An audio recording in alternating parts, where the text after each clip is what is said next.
যখন মাটি দিয়ে চলে আসে সবাই। বুখারীর বর্ণনায় আছে রাসূলুল্লাহ সাল্লাল্লাহু আলাইহি ওয়াসাল্লাম বলেন,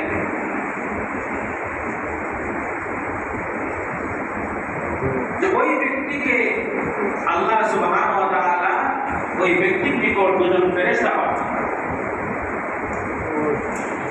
ফেরেশতা পাঠিয়ে ফেরেশতারা এসে ওই ব্যক্তিকে জিজ্ঞাসা করে,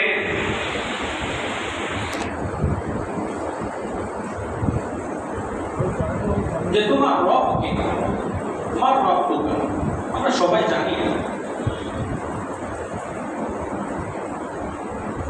যদি বান্দা উত্তর সঠিক দিয়ে দেয় যে আমার রব হলেন আল্লাহ, এরপরে ফেরেশতারা তাকে জিজ্ঞাসা করে,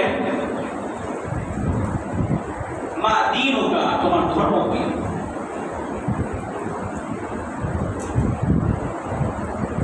ধর্ম সম্পর্কে যখন জিজ্ঞাসা করা হয়,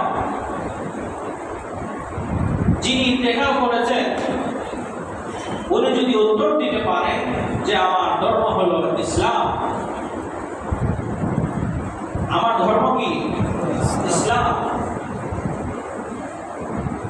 আল্লাহ সুবহানাহু